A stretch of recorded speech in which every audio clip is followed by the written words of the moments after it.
Una de las cosas más intrigantes para nosotros, los seres humanos, es el concepto aquel de la justicia. Y digo de los más intrigantes porque, curiosamente, como que nos quedamos cortos en ver la justicia en la vida práctica.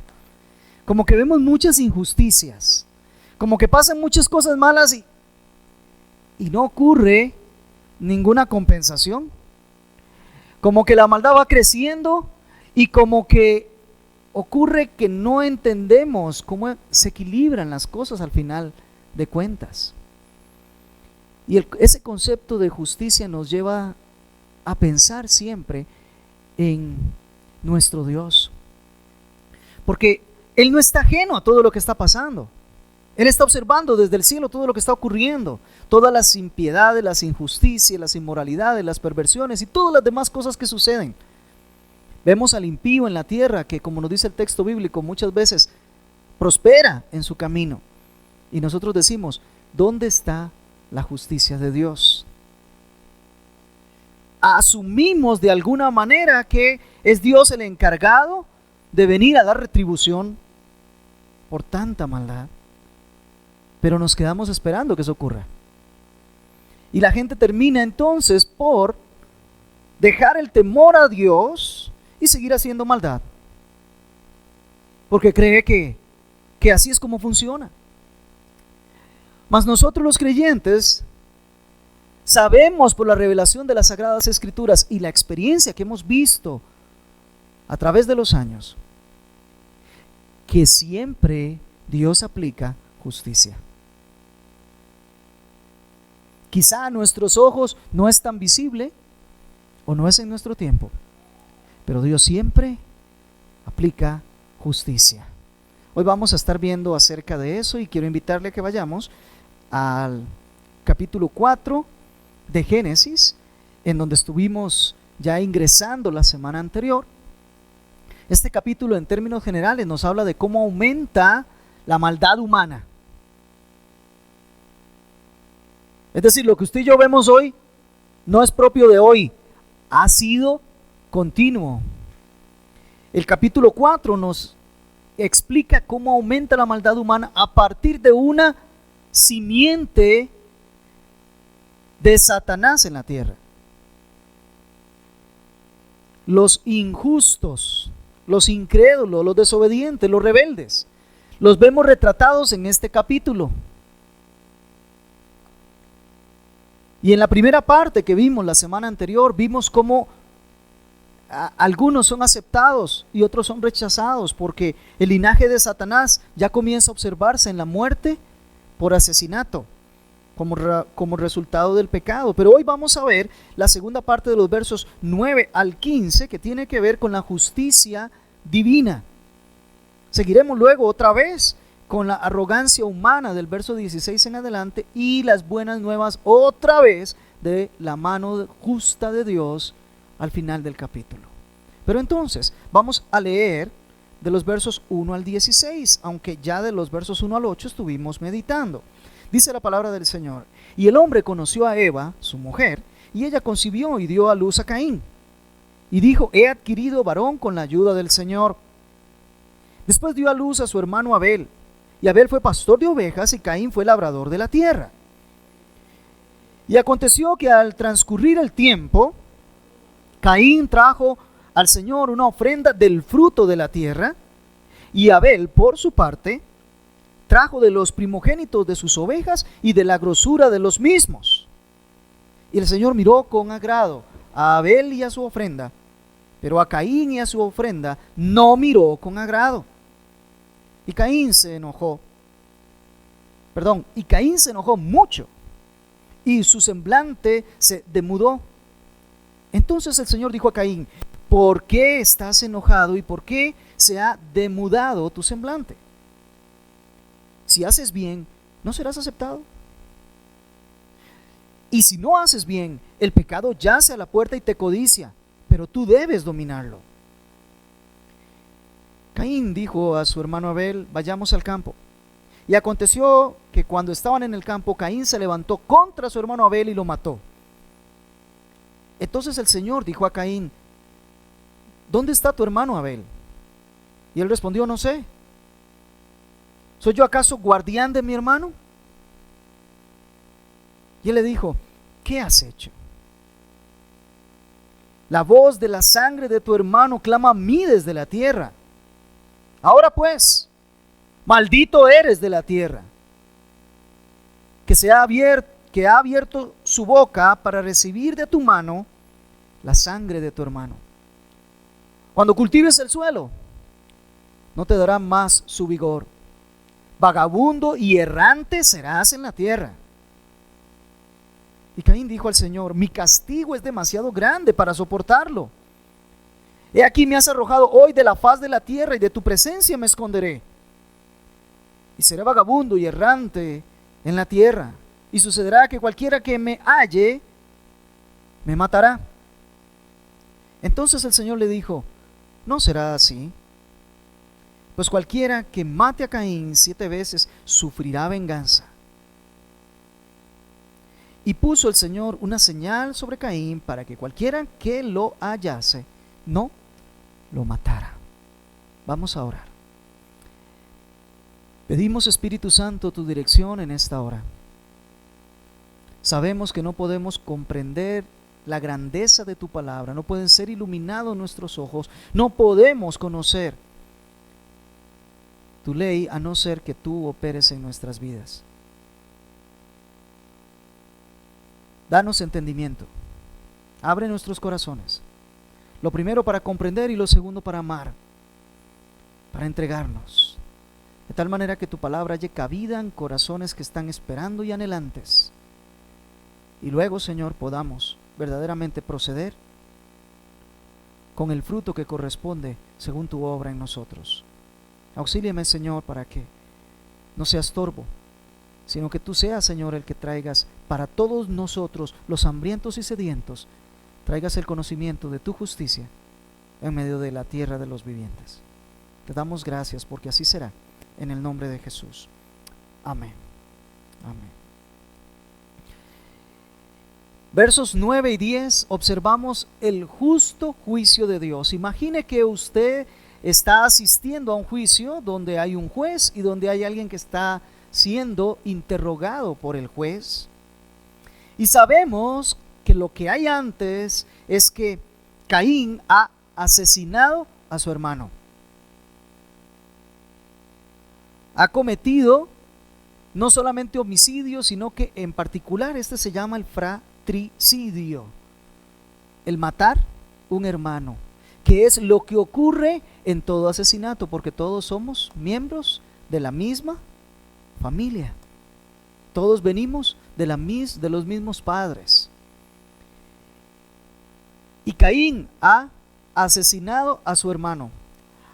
Ahora, de inmediato el Señor interviene. Verso 9. Entonces el Señor dijo a Caín, ¿dónde está tu hermano Abel? Y él le respondió, no sé. ¿Soy yo acaso guardián de mi hermano? Veamos que el Señor interviene inmediatamente que Caín ha asesinado a su hermano, ha cometido el pecado de asesinar a su hermano. Y el Señor no deja que pase tiempo. El Señor viene de inmediato e interroga a Caín. Y esto, amados hermanos, no es otra cosa más que misericordia. Porque no lo deja para que él pueda seguir creciendo en su maldad, en su pecado, en sus meditaciones impías, sino que de inmediato interviene y le hace una pregunta. Esta es una acción de Dios que busca provocar en él una evaluación de lo que ha hecho. Que medite, que piense, que valore, que evalúe lo que ha cometido. Y la finalidad es que al evaluarlo pueda encontrar que esto es pecado, pueda confesarlo delante de Dios y pueda arrepentirse y buscar el perdón y la misericordia de Dios. Nótese que Dios no cae de inmediato con un juicio condenatorio, sino que Dios lo primero que hace es hacerle una pregunta con la intención de que él pueda reflexionar. Y la pregunta fue: ¿dónde se encuentra tu hermano Abel? Fíjese que no comenzó de una vez. El Dios que todo lo ve y que todo lo sabe y que todo lo conoce, no comenzó de una vez con juicio, sino que le hace una pregunta para que Caín tenga oportunidad de meditar y de confesar lo que ha hecho. Esto es misericordia, insisto. Esta pregunta a la vez: ¿dónde se encuentra tu hermano? Que es como podríamos traducirlo también. ¿Dónde se encuentra tu hermano Abel? Nos recuerda otra pregunta que ya Dios había hecho a un primer transgresor anteriormente, precisamente al papá de Caín. ¿Recuerdan ustedes? El Señor le preguntó a Adán inmediatamente después de haber pecado. Le hizo una pregunta en el capítulo 2 y verso 9 muy similar, y le dice: ¿dónde te encuentras? Y hablábamos en esa reflexión de que no era un lugar físico, porque estaba frente a él. Ese donde se encuentra no tiene que ver con el espacio, sino tiene que ver con la condición. Mira a dónde estás. Has caído, te has alejado de mí. Ya no tenemos la relación íntima que teníamos antes. Ahora te has alejado y has cometido pecado. Mira dónde estás. Mira qué condición es la que tienes.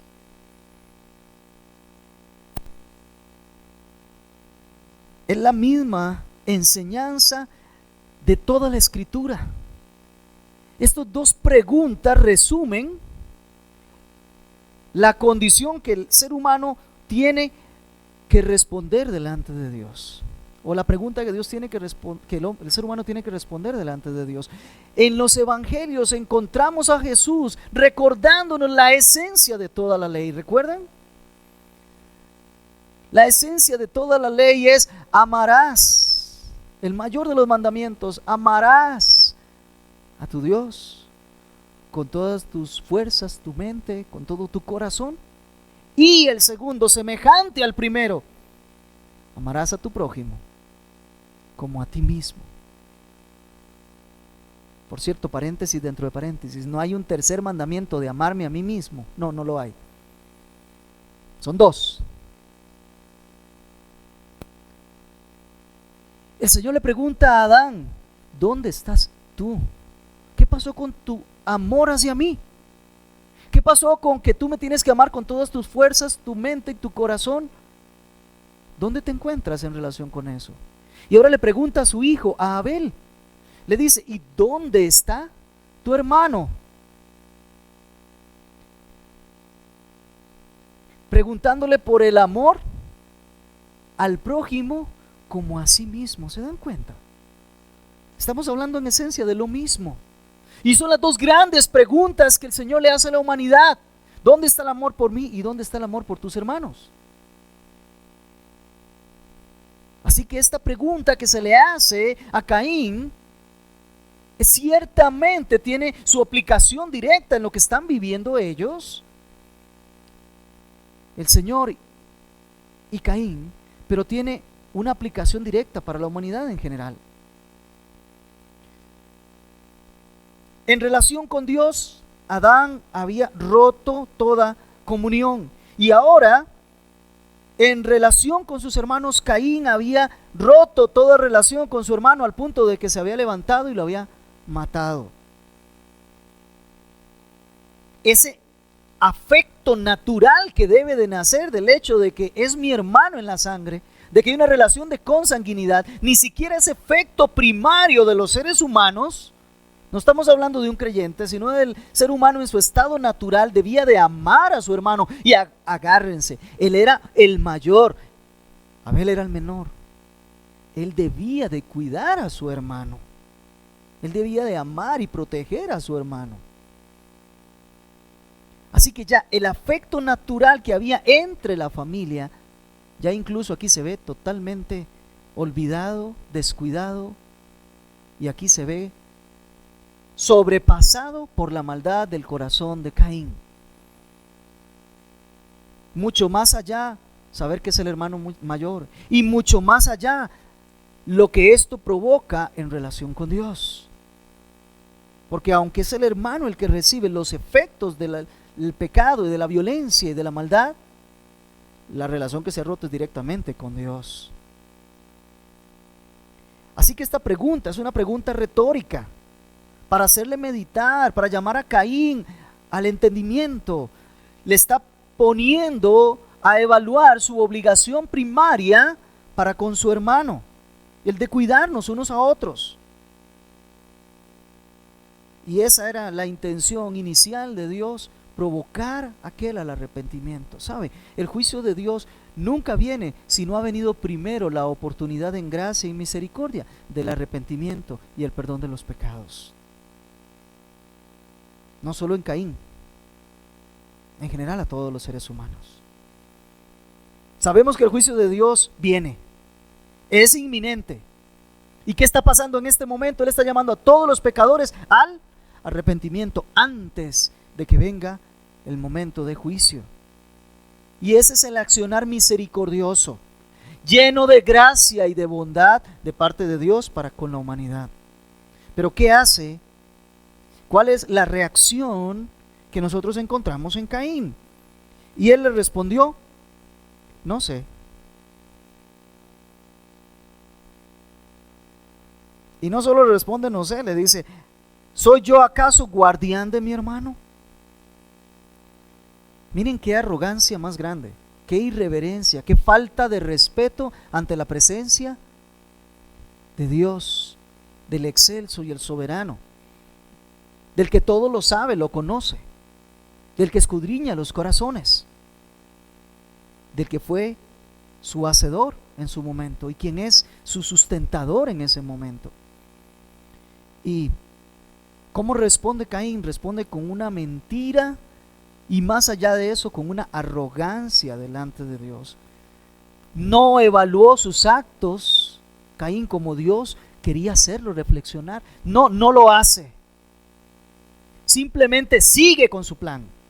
No se detiene, porque el corazón endurecido por el pecado no se detiene aunque se le señale el pecado, continúa. El camino de la maldad y la perversidad en los seres humanos hace que acallen su propia conciencia para que no evalúen si lo que están haciendo es bueno o es malo. Y conforme la norma de Dios. No porque algo se pueda hacer quiere decir que debemos hacerlo. Todo me es lícito, pero no todo me conviene hacerlo. Y eso se aplica en todos los órdenes de la vida. Porque el Señor está en todos los órdenes de la vida.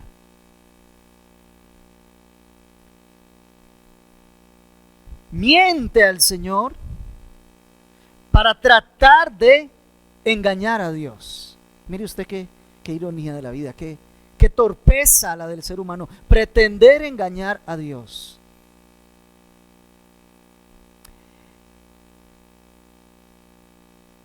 Hasta aquí había llegado Caín en un camino que tenemos que tener mucho cuidado que nosotros no andemos.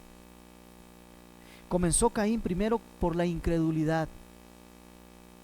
Sabía que tenía que llevar una ofrenda y sabía en qué condiciones tenía que darlo, pero no creyó que fuera necesario, no creyó que Dios le iba a tomar en cuenta y buscó entonces, ahora el incrédulo procede a desobedecer, el segundo paso.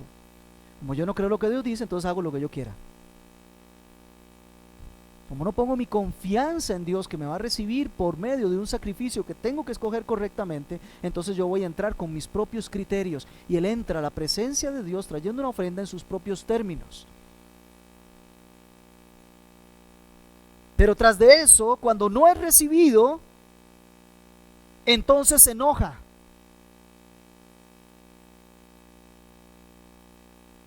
Vean los pasos, ¿verdad? Incredulidad, desobediencia, enojo, se aira contra su hermano. Finalmente le da muerte a su hermano. Vean cómo va todo el proceso de un corazón que se ha endurecido delante de Dios en tan solo unos pocos versículos. Y ahora viene Dios y le pregunta y continúa el pecado en él, acrecentándose. Miente a Dios pretendiendo engañarlo. No sé. ¿Dónde está tu hermano? No sé.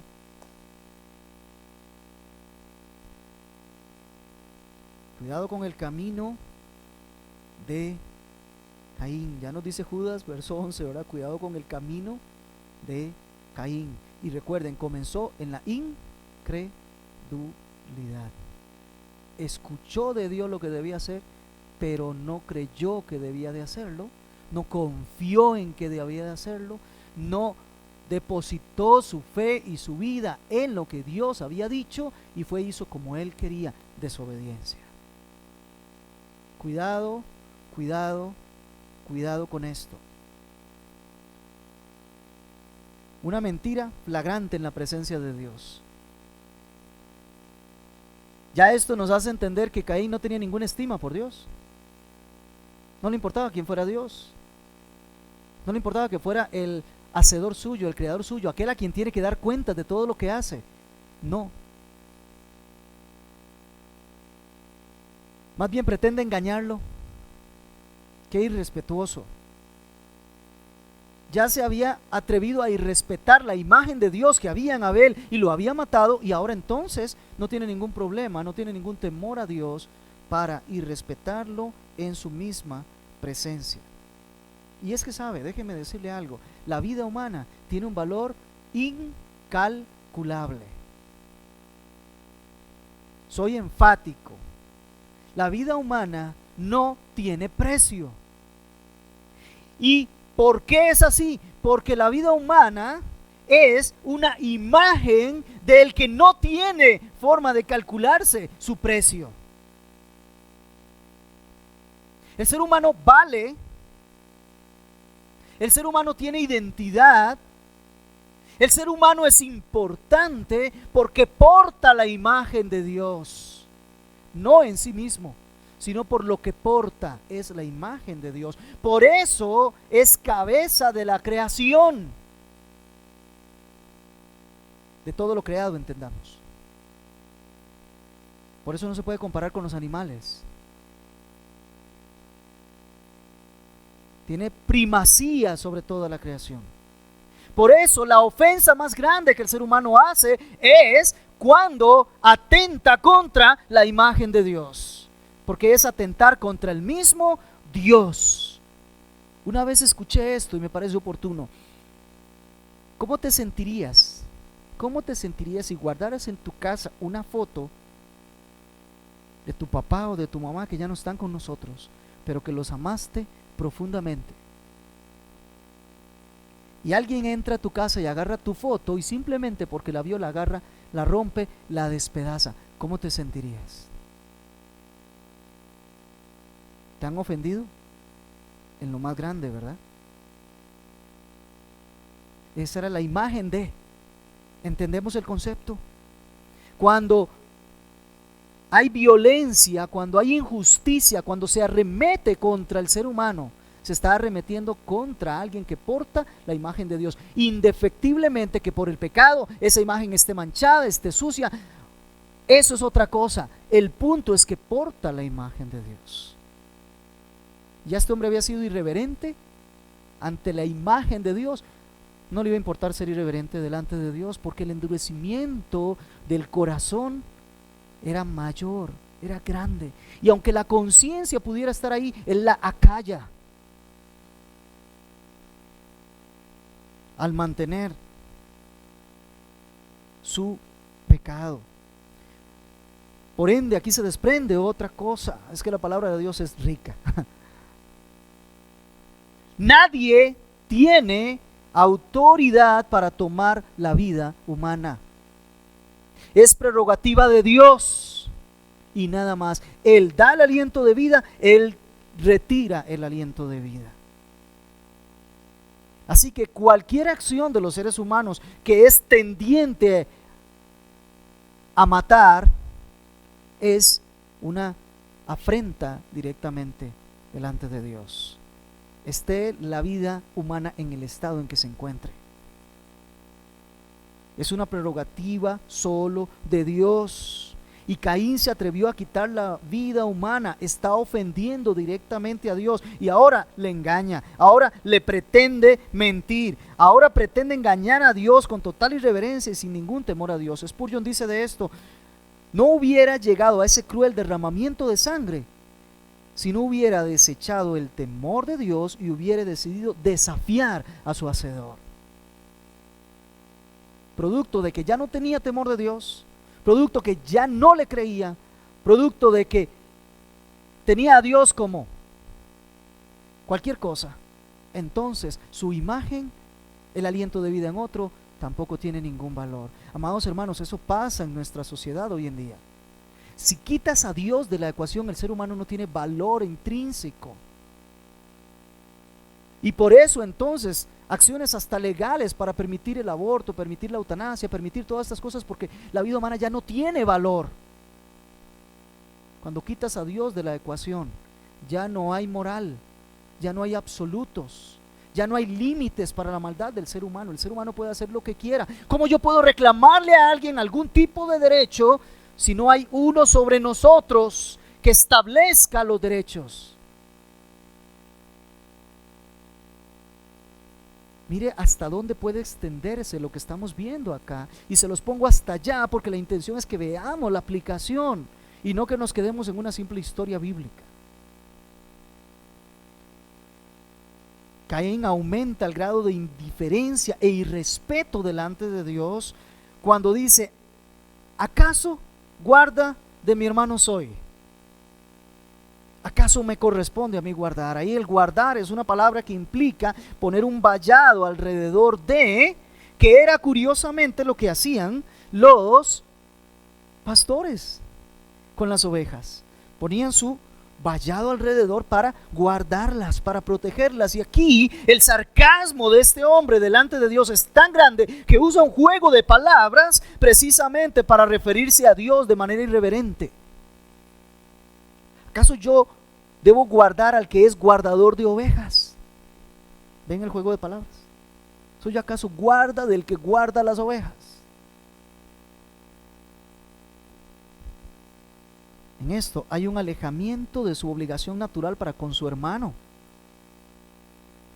Y además trata a Dios con severidad, con arrogancia, con orgullo. Y aún más, podríamos interpretar de esta frase que el mismo Caín está desafiando directamente a Dios. Pongámoslo en estas palabras que no están en el texto, es mi interpretación. Pongámoslo en estas palabras: el que tenía que guardar a Abel no eras tú.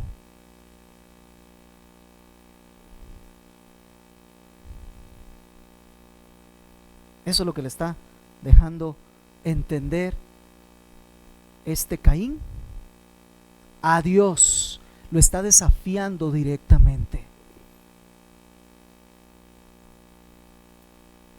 Y todavía veremos más de cómo el pecado sigue creciendo, pero ya aquí con solo estos argumentos ya estamos viendo que este hombre se ha endurecido. Este hombre no le importa nada a Dios, ni la imagen, ni tampoco le importa nada a su hermano. Para él la vida de su hermano no valía absolutamente nada, podía levantarse y matarlo. ¿Sabe? Hoy en día la sociedad está viviendo exactamente así. El entorno del mundo en que nosotros vivimos está promoviendo siempre el individualismo, ¿no es cierto? Tus sueños, tus deseos, tus metas, lo que tú vales, lo que a ti te importa, tus derechos, lo que tú quieres.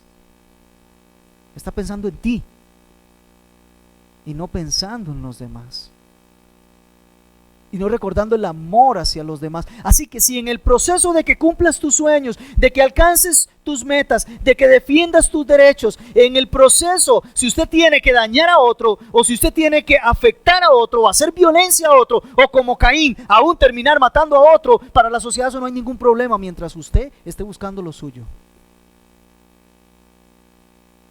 Esa es la triste realidad que gobierna este mundo.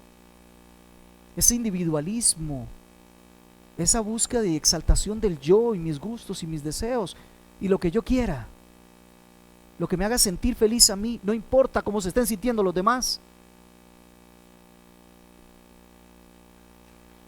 Y más triste es que muchas veces eso se mete también acá en la iglesia,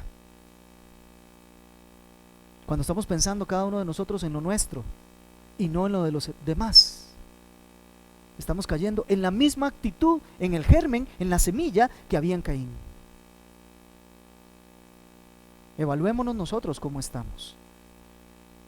¿De verdad estamos preocupándonos por los hermanos? ¿De verdad estamos orando por ellos? ¿De verdad estamos visitándoles? ¿O solo estamos concentrados en desarrollar nuestra propia y única agenda?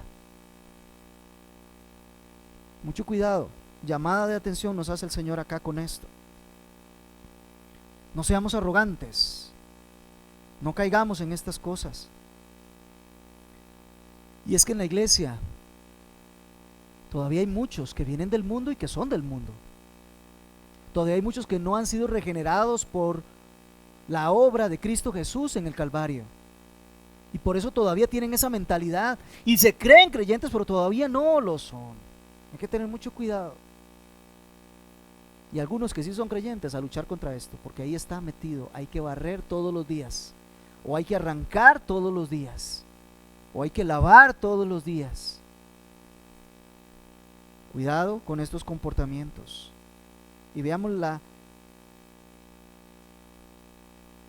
evidencia de la maldad y el pecado de Caín, de su culpabilidad. Verso 10. Y él le dijo, ¿quién es este él? ¿Con quién está hablando Caín? Con Dios. A ver, quiero que estén despiertos. ¿Con quién está hablando Caín? Con Dios. Y Dios le dice, viendo a este impío, viendo cómo su corazón ha sido endurecido, viendo que se le da la oportunidad de la confesión de pecado, del arrepentimiento y el perdón, pero que no lo quiere tomar y que más bien responde a Dios con arrogancia y que responde a Dios más bien con desafío, entonces Dios saca a la luz la evidencia. Mire lo que le dice. ¿Qué has hecho? La voz de la sangre de tu hermano clama a mí desde la tierra. Ya la opción de confesión y arrepentimiento, de que Caín declarara lo que había hecho, ya había pasado. Ya el Señor sabía lo que había cometido, desde dónde venía, y ahora ya la oportunidad de arrepentimiento queda superada. Y el Señor le dice, ¿qué has hecho? Esto prepara el corazón de Caín para que, como no quiso verlo él, entonces el Señor le haga ver la profundidad de la maldad y del pecado que había en su corazón. Así que cuando le dice, ¿qué has hecho?, de inmediato le hace levantar una expectativa. He cometido algo demasiado grave. Y la idea es que se dé cuenta de eso. Y el Señor le dice, ¿qué has hecho? Lo que pasa es que un corazón ya perdido en la iniquidad, en la perversión, en la maldad, ya deja toda sensibilidad. Es cierto, Caín había tenido la oportunidad y logró acallar la voz de su hermano, que con su testimonio, al traer una ofrenda perfecta delante de Dios, lo había dejado en evidencia a él. Y ya logró acallar la voz de su hermano. Los actos bondadosos y las ofrendas de su hermano las logró borrar. Pero lo que no podía borrar era la sangre de su hermano derramada en la tierra, que clamaba a Dios por justicia. El malo siempre cree que se va a salir con la suya. El impío siempre cree que nadie lo vio. El pecador siempre se anda escabullendo y escondiéndose y haciendo sus obras en oscuridad. Juan 3:21. Mas el que practica la verdad viene a la luz para que sea manifiesto que sus obras son hechas en Dios. Pero ¿qué pasa con los hombres? 2 versos antes, amaron más las tinieblas que la luz, porque sus obras eran malas. Si estamos en Dios, hacemos las obras a la luz de Dios, a la vista de Dios, gozosos de que Él nos vea lo que estamos haciendo, porque estamos haciendo su voluntad. Pero el pecador es clásico para irse a esconder, para que nadie sepa, y es parte del individualismo. Yo me quedo yo allá, como dijo alguien en el pasado, yo y mi circunstancia, déjeme a mí. Eso no sucede en la iglesia de Cristo. En la iglesia de Cristo somos cartas abiertas. Todos saben quiénes somos, dónde andamos, qué estamos haciendo, porque queremos ser llamados siempre a la luz, sabiendo que nuestras obras son buenas delante de Dios. Una conciencia limpia, un corazón limpio por la sangre de Cristo el Señor. Mas el que practica la verdad viene a la luz para que sea manifiesto que sus obras son hechas en Dios. Ese es el primer versículo que me aprendí de memoria. Y esta sangre que fue derramada clama por justicia delante de Dios. Y esta sangre que clama delante de Dios proviene también de todos los hijos de Dios que sufren violencia, que sufren injusticia durante todas las eras y están pidiendo a Dios que venga su justicia por la maldad que les han hecho, por la violencia que les han hecho. Porque se cometen actos continuamente en contra de los hijos de Dios que están violándolos a ellos en cuanto a sus vidas, pero están provocando al Dios de la gloria. Apocalipsis capítulo 6, verso 10 y 11, aparecen estos pidiendo a Dios justicia. ¿Hasta cuándo, oh Señor santo y verdadero, esperarás para juzgar y vengar nuestra sangre de los que moran en la tierra? Y se les dio a cada uno una vestidura blanca, y se les dijo que descansaran un poco más de tiempo, hasta que se completara también el número de sus consiervos y de sus hermanos, que habrían de ser muertos como ellos lo habían sido. La justicia de Dios viene, es una realidad. Y no queda impune ninguno de los actos pecaminosos que los hombres cometen. Ninguno. Cuando la Biblia dice que Dios en tiempos pasados pasó por alto los pecados esperando la venida de Cristo Jesús, no quiere decir que los olvidó. Los pasó por alto esperando la venida de Cristo. No quiere decir que los olvidó. Así que sí hay justicia retributiva de parte de Dios, y la evidencia está clara. Dios dice: la tierra recibió la sangre de tu hermano proveniente de tus manos, y ella es un testimonio delante de mí. ¿Cómo vas a poder hacer, Caín, para evitar que yo escuche el clamor por justicia? Derramaste la sangre. El original nos habla de sangre, yo creo que sí, pero bueno, entendamos que no fue unas gotitas de sangre, derramó toda la sangre en la tierra. La evidencia es clara. ¿Y qué con usted y qué conmigo? Voy a decirle lo que dice Eclesiastés 12:14. Porque Dios traerá toda obra a juicio, juntamente con toda cosa encubierta, sea buena o sea mala. Y así ocurrirá con todos los seres humanos. Todos estamos abiertos ante el escrutinio de Dios y no podemos esconderle absolutamente nada. Aunque queramos decírselo con palabras, Él estuvo presente.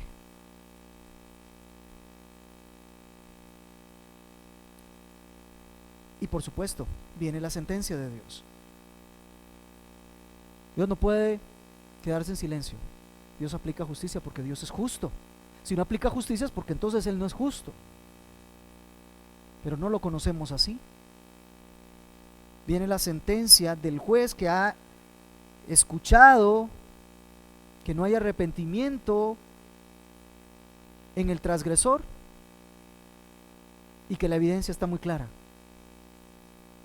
Verso 11, verso 12, leo para ustedes. Ahora pues, maldito eres de la tierra, que ha abierto su boca para recibir de tu mano la sangre de tu hermano.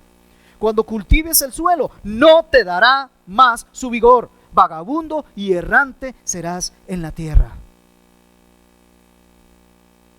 Es una maldición específica, y lo primero que Dios le dice es que es maldito. ¿Y por qué? No por un antojo de Dios, no porque Dios quería más a Abel y menos a Caín. El Señor lo maldijo a él directamente. Es decir, Caín está cosechando el fruto justo por su pecado, por el endurecimiento que hay en él. Está recibiendo lo que corresponde. Ahora él era maldito de la tierra, lo cual implica que ya no tendría cabida en ninguna parte de la tierra. No se consideraría un ser humano digno de caminar sobre la tierra. Ya no sería visto como parte de la bondad creativa de Dios, de la gracia de Dios, sino que se vería ahora visto como el gran enemigo número uno, primero de la tierra.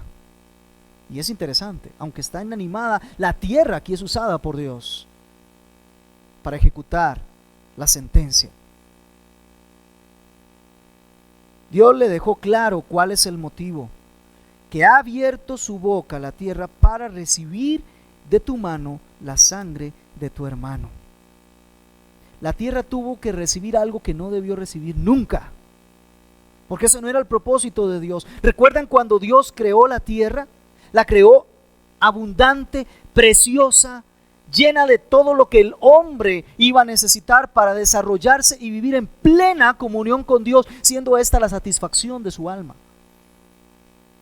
Jamás estuvo preparada para recibir la sangre de un ser humano. Y cuando decimos sangre entendemos la muerte de un ser humano, ¿verdad?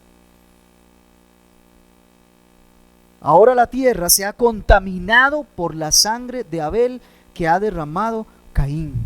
Este atroz crimen es una afrenta no solo contra Dios, sino que es una afrenta incluso contra la misma tierra, contra la misma naturaleza. Y es que precisamente Satanás desde el infierno tiene un plan particular, y es un plan de muerte. Él ha sido homicida desde el principio. Él vino a matar, a destruir, a hurtar.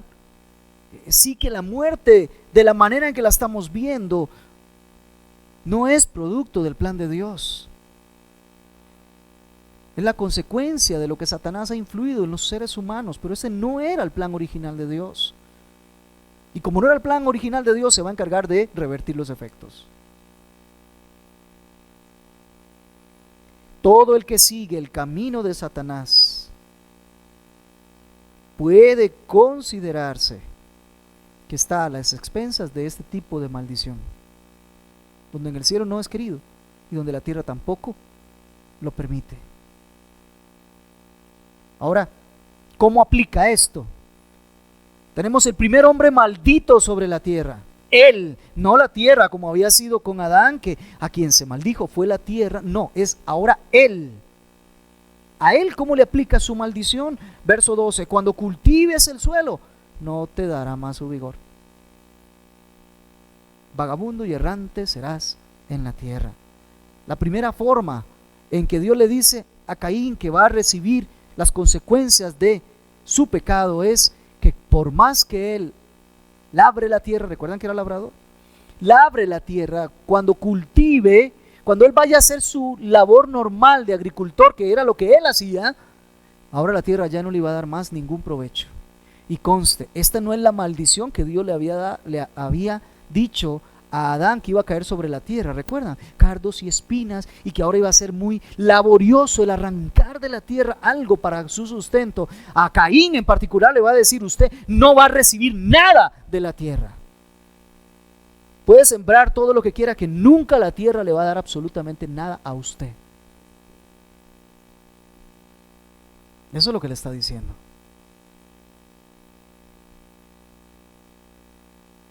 Al constituirse enemigo de la tierra por el derramamiento de la sangre de Abel, por supuesto la tierra no le va a devolver a él absolutamente nada.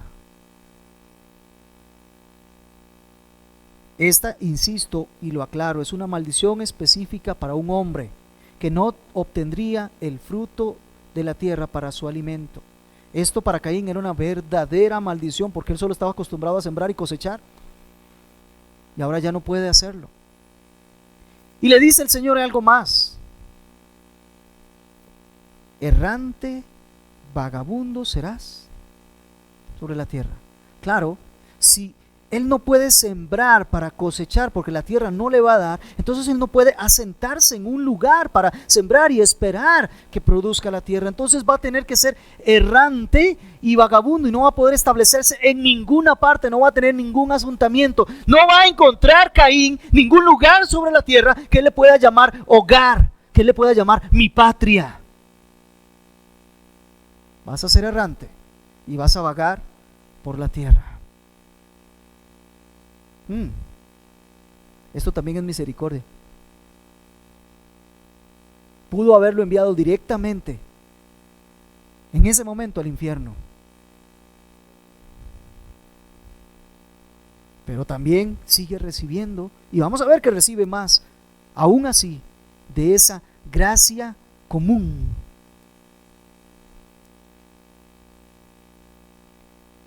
Pero entendamos esto, amados hermanos.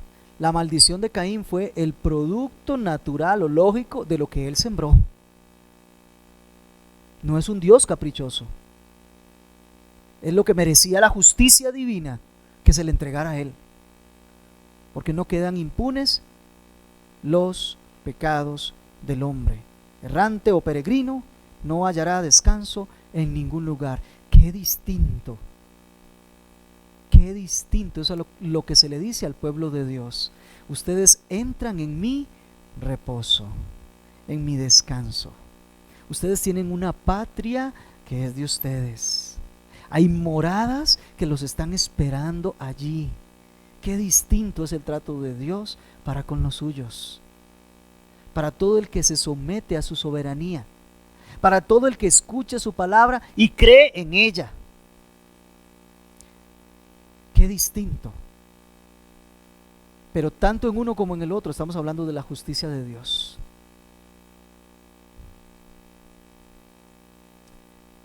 Y vamos, ¿cómo reacciona Caín? Reacciona con un reclamo delante de Dios, llamando a Dios injusto. Mire, y Caín dijo al Señor: mi castigo es demasiado grande para soportarlo. He aquí, me has arrojado hoy de la faz de la tierra, y de tu presencia me esconderé, y seré vagabundo y errante en la tierra, y sucederá que cualquiera que me halle me matará. Fíjese usted el grado de dureza de corazón de este hombre. Han tenido favor con él de mantenerlo con vida sobre la tierra,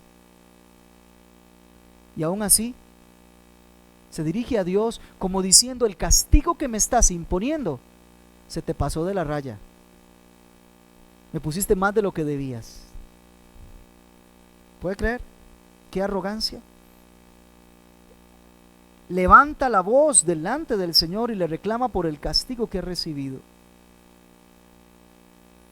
Dice el texto aquí: mi castigo es demasiado grande. La palabra que se usa ahí implica no solamente el castigo por la culpa, sino la culpa misma e incluso la transgresión. Hay un reconocimiento de que sí, yo transgredí y tengo la culpa y merezco castigo. Pero no hay ni una pizca de arrepentimiento. ¿Me doy a entender? Como Adán, cuando se vio en evidencia, tuvo que reconocer que había pecado. Caín, hallándose en evidencia y en el castigo, su expresión implica que hubo un acuerdo con Dios de que sí, había violentado su ley, pero que no era para tanto. Y no nos pasa a nosotros lo mismo. Sabemos que algo Dios dice que no debemos hacerlo, pero es algo menor, es algo pequeño. No es para tanto. Así trata Caín a Dios. Cuidado con ese camino.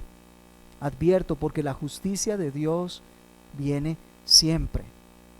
Comprendió que la transgresión que había cometido era grande, pero dice que el castigo que ha recibido, él considera que es un castigo demasiado grande. Entonces reclama por ese castigo. Dice: mi castigo es demasiado grande para soportarlo. ¿Cómo podré soportar algo de esta calidad? Insisto, no hay sino tal vez algún breve reconocimiento, algún remordimiento quizás por lo que hizo, pero no hay un arrepentimiento. Esto no es una confesión de pecados, que ya quedó en evidencia, ya que ¿qué pudo decir? Si no, sí ocurrió. Ahora le reclama a Dios como pidiéndole un trato justo para con él. Un trato más justo ante sus propios ojos. Qué increíble. Y el verso 14: he aquí, me has arrojado hoy de la faz de la tierra. Eso es cierto. ¿Fue el Señor el que lo arrojó, o fue él el que cometió tal cantidad de pecados e iniquidad que ya no podía estar en la perfecta presencia de Dios? Mucho cuidado, porque a veces le achacamos a Dios cosas que son las consecuencias de nuestro propio pecado. Mucho cuidado. Es que la mano de Dios, dijo alguien que nos hablaba de él la vez pasada, se ha endurecido en contra mía, ¿verdad? Mucho cuidado. Analicemos si no es precisamente las consecuencias de nuestro pecado. Y dice, he aquí, me has arrojado hoy de la faz de la tierra, y de tu presencia me esconderé. No ha cambiado en nada, más que ha acrecentado la maldad de Caín. Me estaré escondiendo de ti. No quiero enfrentarte, no me voy a volver a parar enfrente de ti, no atenderé cuando tú me llames, no iré cuando me llegue la citación del juicio, yo no voy a rendirte cuentas a ti, yo me voy a esconder.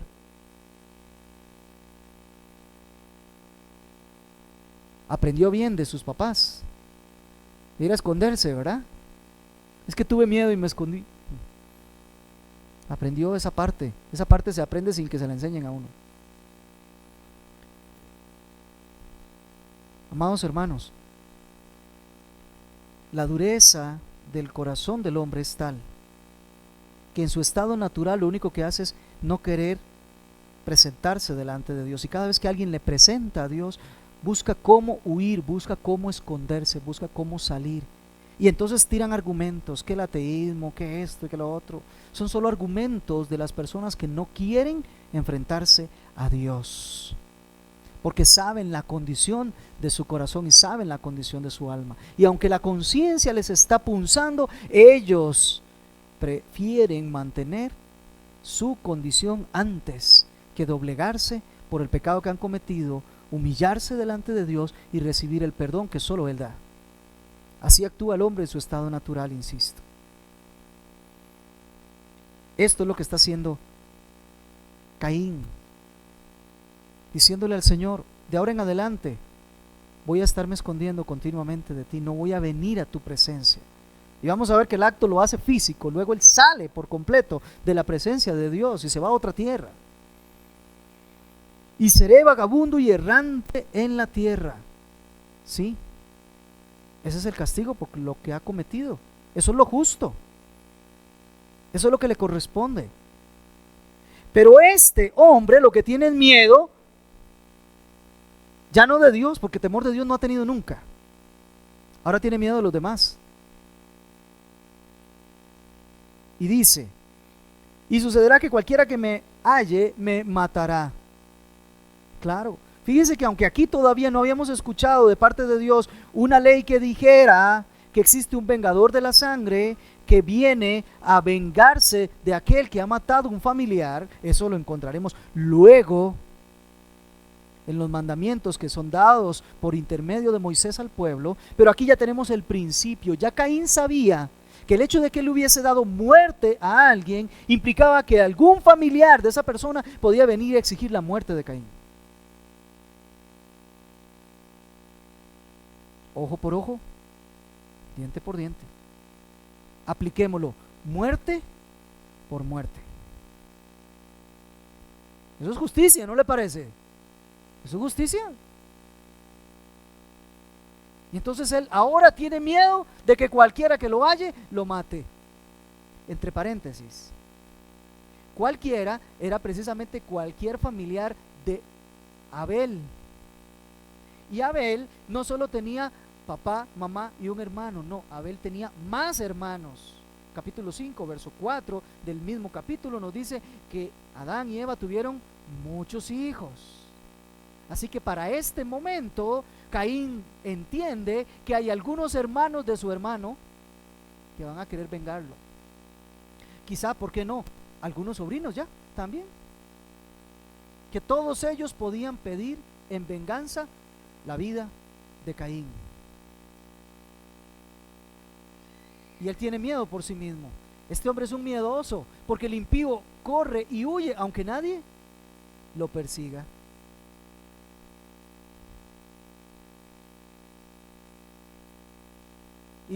le dice al Señor, primero le reclama porque le puso una pena que él cree que es más de lo que debía ser, cuando más bien es menos, si ponemos a ver estas cosas. Pero no lo digamos así, porque realmente el Señor es justo, pudo haberle dado más.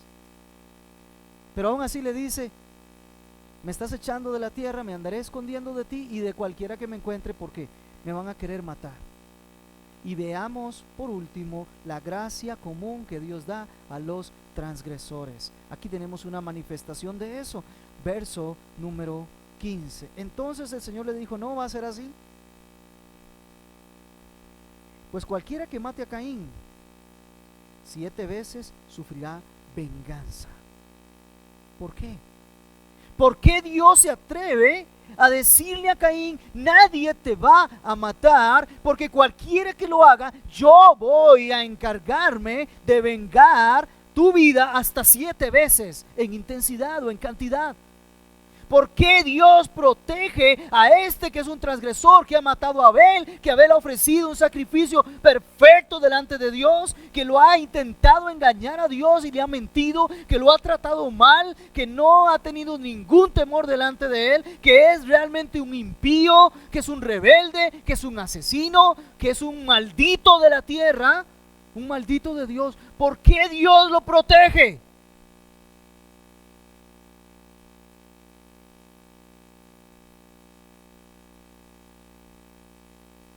Amados hermanos,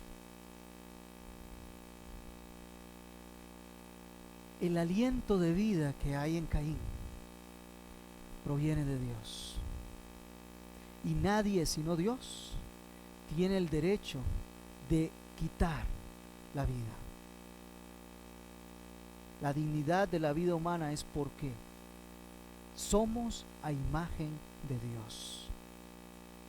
Y nadie está autorizado a quitar la vida de otro, aun siendo aquel otro Caín, el asesino de su hermano, el irreverente delante de Dios, el orgulloso, el miedoso.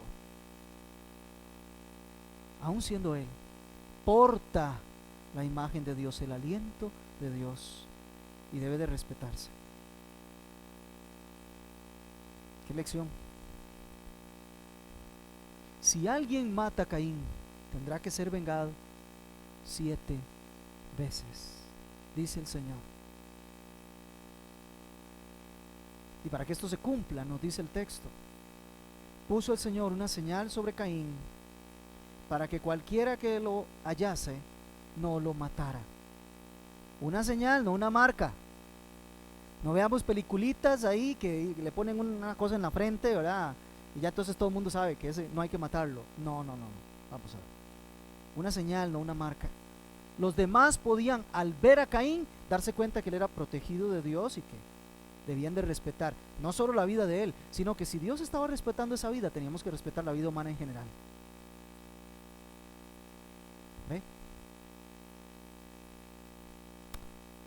Una señal de protección. Esto es lo que nosotros entendemos como la gracia común de Dios para la humanidad, para todos los transgresores. Hay gracia común de Dios. ¿No es cierto que la Biblia nos dice que Él hace llover sobre justos e injustos, hace salir el sol sobre justos e injustos, da alimento a todos? Esto es gracia común de Dios para con todos,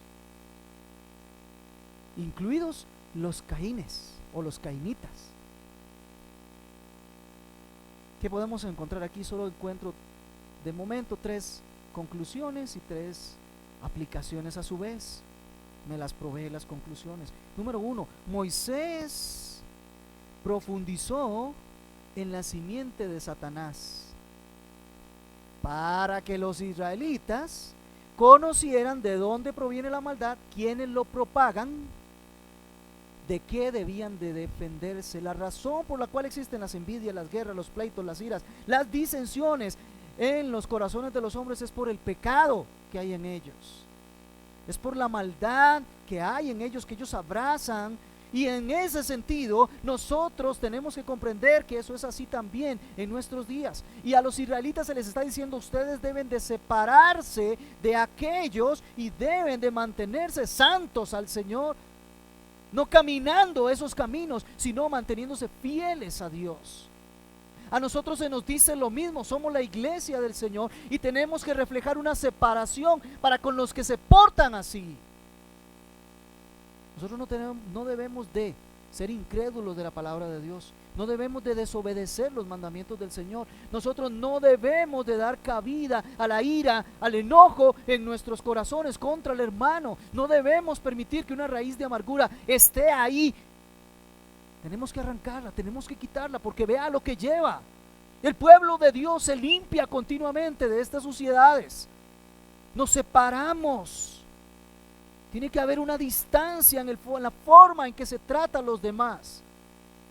Vemos a Caín asesinando a Abel, pero vemos a Dios protegiendo a Caín, respetándole su vida, respetándole su dignidad. No importa lo que le estén haciendo a usted injustamente, usted no tiene oportunidad de tratar de manera injusta a los demás. No puede hacer violencia, eso está prohibido por Dios. Debemos de respetar la dignidad de las demás personas. No podemos ponernos al nivel de un incrédulo. Es la misma lección que nosotros tenemos frente a nosotros. Cuidado con el camino de incredulidad, desobediencia, rebeldía y mayores males. Eso identifica claramente quiénes son los incrédulos, quiénes son las simientes de Satanás. De esos nos tenemos que apartar, no ser nosotros de esos. Somos llamados a santidad. Somos llamados a santidad. La santidad conviene a la casa de Dios. Él dijo: sean santos porque yo soy santo. Yo los he separado y los he apartado para que no sigan siendo como ellos. Ustedes deben de amarse, deben de amarme a mí, dice Dios, y deben de amar a los demás también, al prójimo. Evaluémonos cómo está nuestro corazón. Estamos escuchando la palabra de Dios y estamos viendo cuáles son los deberes piadosos y los estamos cumpliendo, o somos desobedientes.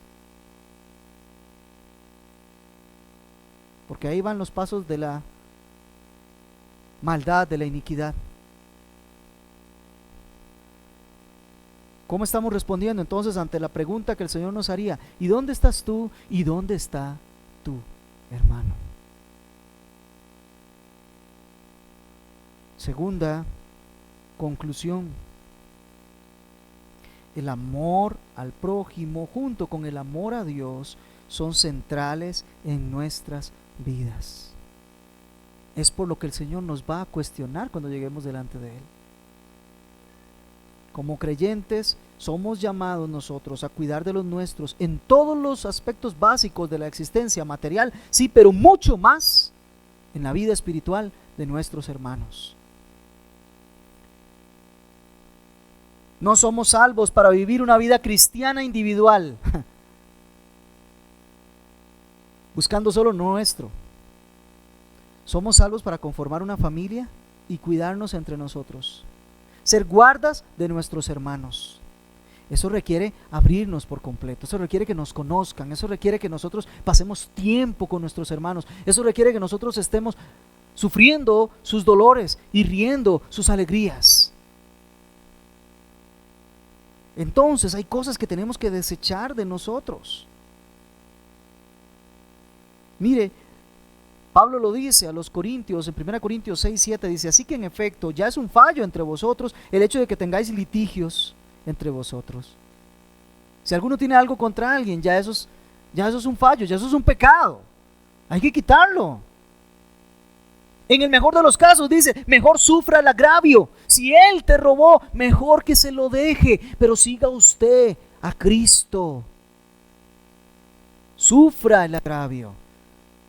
El individualista, el orgulloso, quiere que, no, me tienen que devolver, me tienen que hacer, tienen que cumplirme.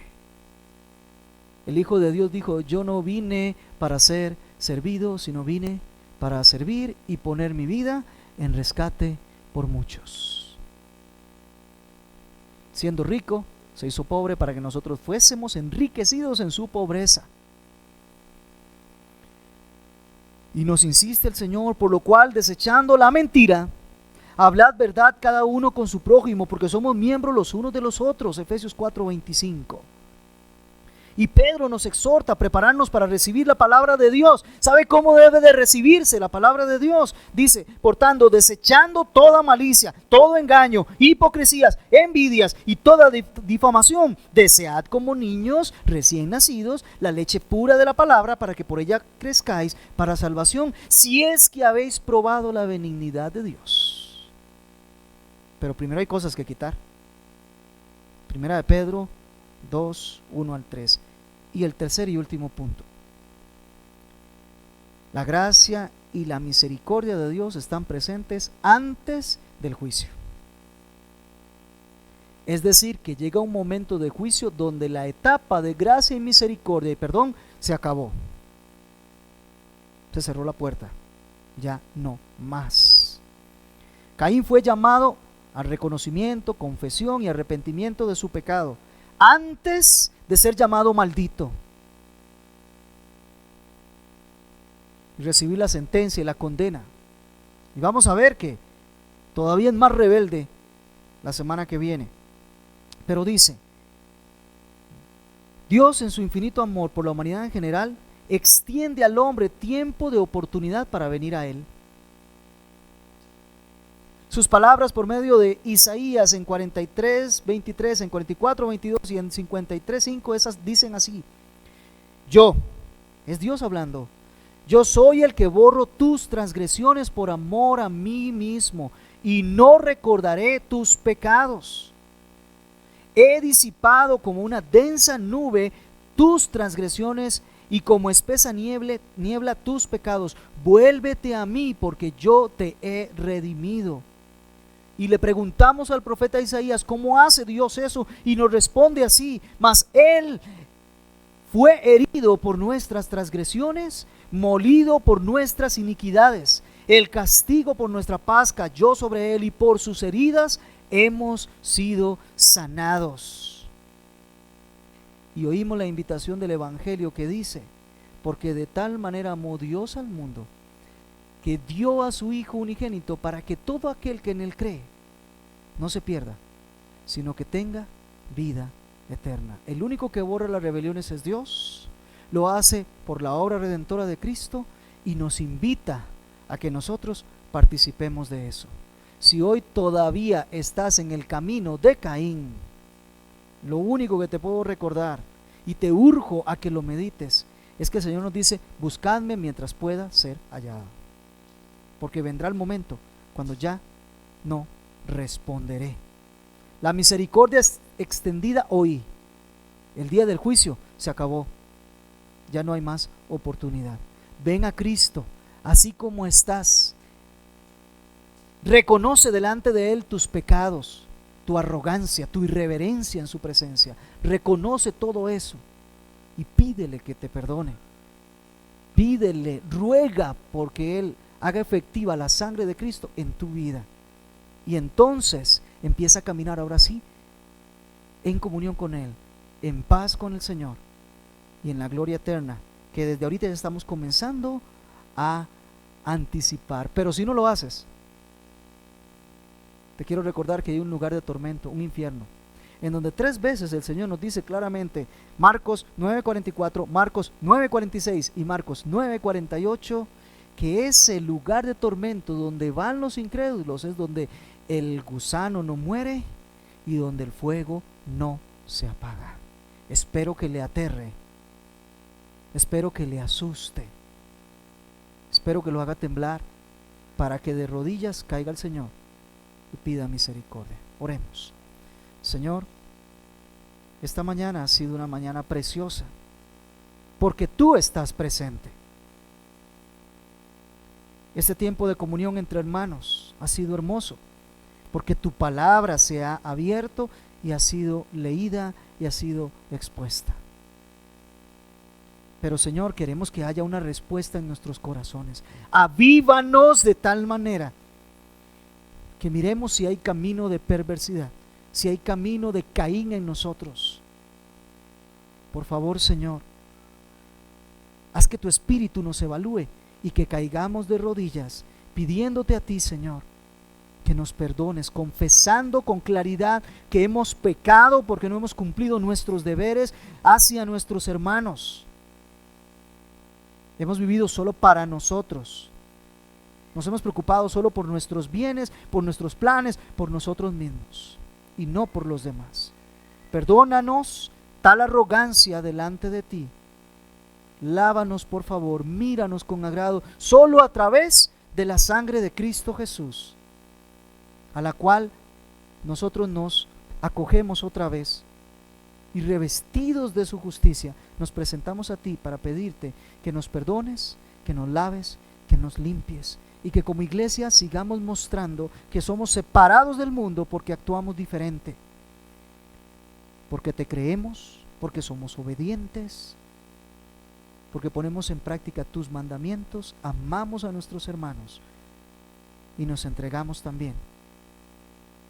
Y Señor, si en esta mañana alguno que escuchó se da cuenta que ha estado en camino de Caín y no ha salido de ahí, que escuche tu palabra, o escuche el llamado que hoy tú haces a que vengamos a ti, a que nos lavemos en tu sangre, pero no quiere creer y no quiere venir y desea más bien desobedecer porque no confía en ti, Señor, por favor, rompe su duro corazón.